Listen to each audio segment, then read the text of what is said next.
In this daily drop, I'm going to be talking about the IO 4K Plus from AJA, so let's go. All right, I'm excited about this one, and this episode is sponsored by AJA. AJA Video Systems is a leading manufacturer of cutting-edge technology for the broadcast, cinema, pro AV, and post-production markets.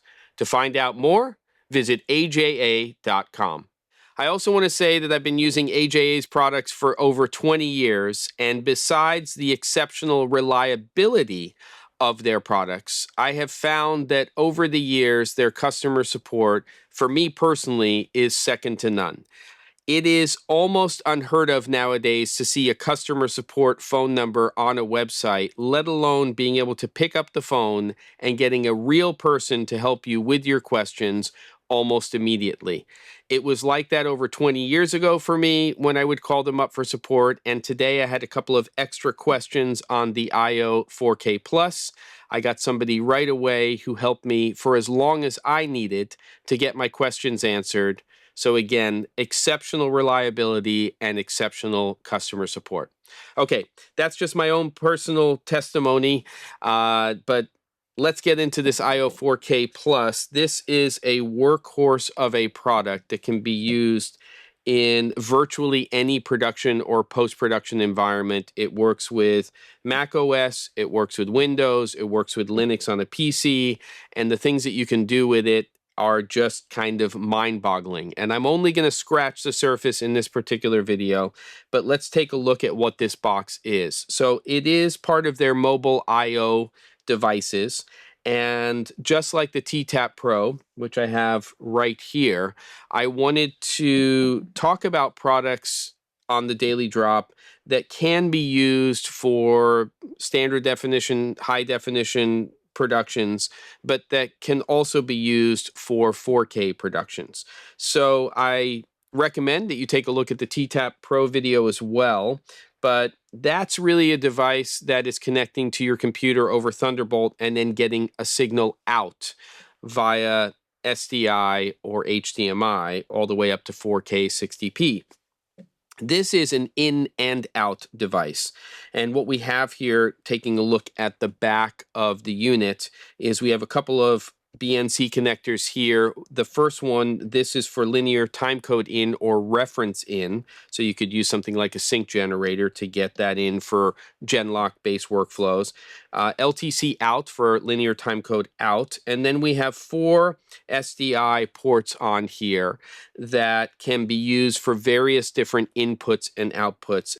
Over here, we have an SDI monitor out. If you are inputting to the device either over SDI or HDMI in a UHD or DCI 4K resolution, what this port will do is it will do a conversion, a down convert to HD. It'll carry all of the other information, high dynamic range information, high frame rate information up to 60p, but it will do a down convert to HD from UHD or 4K. So pretty cool there. HDMI 2.0 in and out, so that also will support up to 4K 60. And then you'll see here we have this 25-pin in-out. This is really for analog audio. We have an RS422 transport control, and then there are 2 Thunderbolt ports on the device, and then the power for the device itself. So what I'm going to do right now is I'm actually going to plug this in. So let me just go ahead and take the power cord, and I'm going to plug that into here. And that's the first step. And then, of course, what you have to do then is plug in a Thunderbolt cable. This is a Thunderbolt 3 device. It is Thunderbolt 4 compatible. I'm just going to go ahead and plug that into the unit right now so we can do that. And this is really when everything gets woken up and all of the communication starts to happen.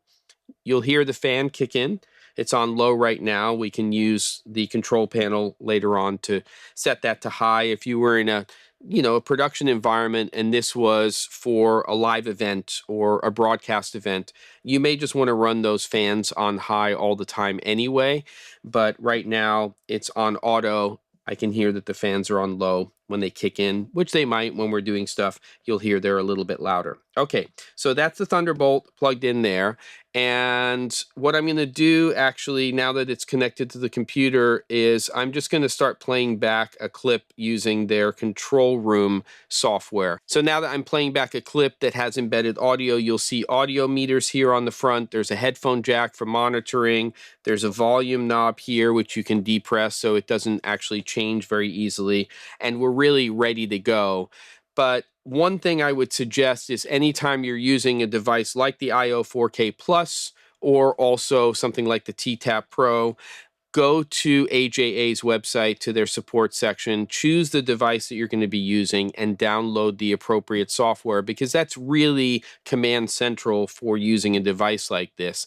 In this case, you're going to download AJA's desktop software, which comes with a number of software utilities or applications that you can use to control this box and to do certain things with the box. But it's also really designed to be used with an unbelievable list of software products that can take advantage of a box like this, a Swiss Army knife, to get signals in and out of your computer and through the box to other devices, monitors, recorders, so on and so forth. All right, so now we've talked a little bit about the overall hardware configuration in general. What I want to do is dip to black here and come back up and talk about a couple of configurations and also take a look at control room and control panel. Okay, here we are, and obviously a lot more stuff in front of me at this point. What I want to do, while I can only scratch the surface of what the capabilities are, is give you some idea of how this device can be used. So let's just talk about what I have in terms of my setup at this point. Into SDI1, I have a monitor recorder here, which is also a playback device. And this particular one is capable of outputting up to 4K, so that's why I'm using it. I don't have a camera that will output over SDI in any UHD or 4K resolution. So that's going into here. I have a mirrorless camera, which is outputting a DCI 4K signal. So the monitor recorder is set to UHD, which is 3840 by 2160. That's a 16 by 9 aspect ratio. This is pushing out DCI 4K, which is 4096 by 2160, and that is a 17 by 9 aspect ratio. IO 4K Plus can handle both of those just fine, and up to 60 frames per second. And of course, like I said earlier, SD, HD, all of that stuff is supported with this device as well.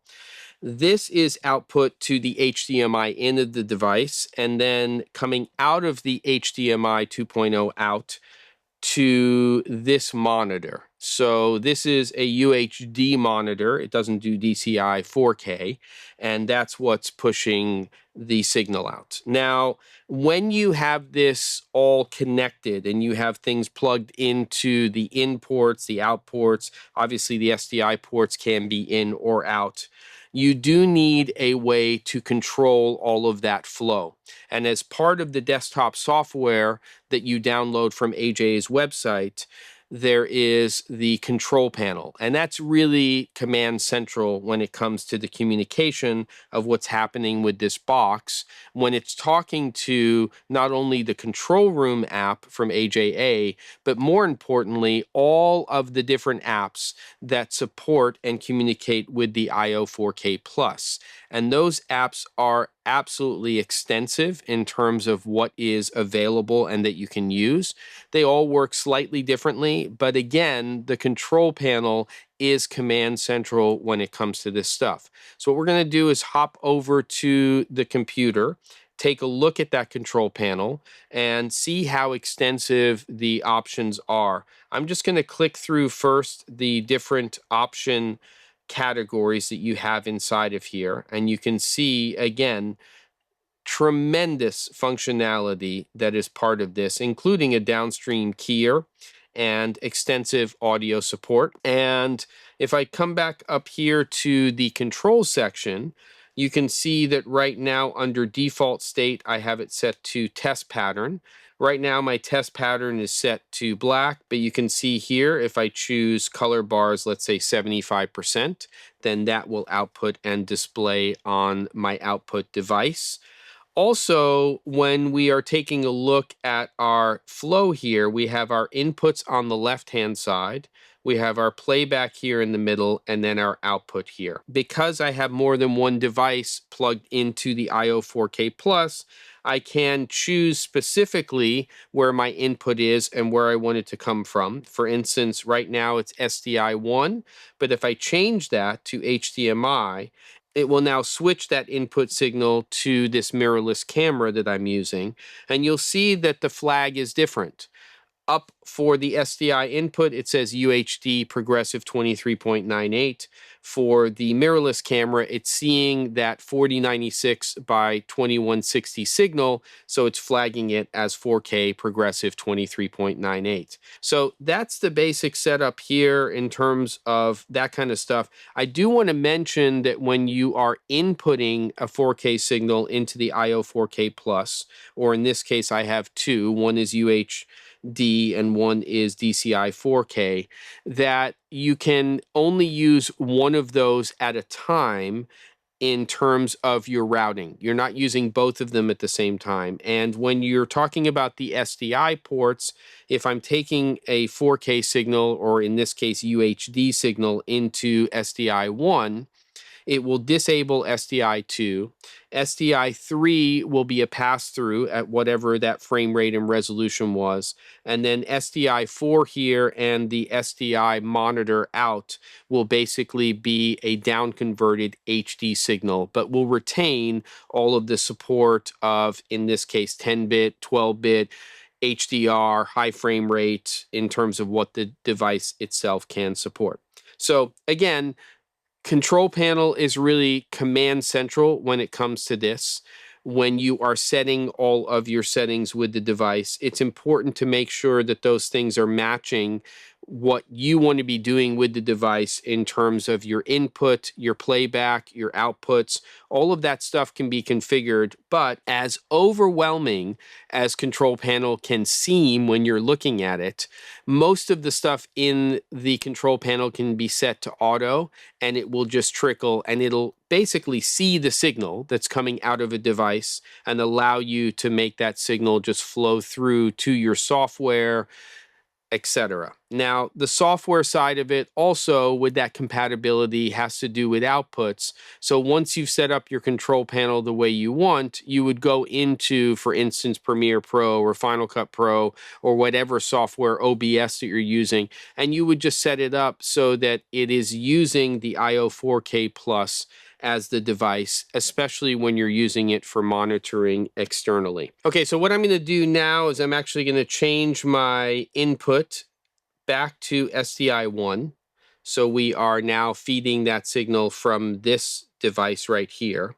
And I'm going to hop over to control room, which I was using earlier in the video to play back stuff. If I just now go over to this device and I just start playing back, so let me just go ahead and start playing back that clip, you can see that playing back here, and I can press record inside of the control room, and it will actually record that right now. So you've got control panel and control room as part of the desktop software. But I would say that for most people out there, I'm just going to stop recording that and stop recording over here. Most people are going to be using their day in, day out software with the I/O 4K Plus, meaning Final Cut Pro, Premiere Pro, Avid Media Composer, OBS. The list is endless and supports not only video-based applications, but also audio-based applications. There's so many things beyond just the software support of what you can use it with. It slots into so many different production and post-production environments, broadcast, live event, corporate, and also high-end post-production workflows. It's really extensive in terms of what its capabilities are. All right. So much to cover with a device like this, but at least I hope that in this video, it gave you just a tiny bit of an idea of what the IO 4K Plus is capable of and how it might slot into your production or post-production environment. The goal here, as always, is education. So I hope you learned something. Don't forget to, and I'll see you on the next episode of The Daily Drop.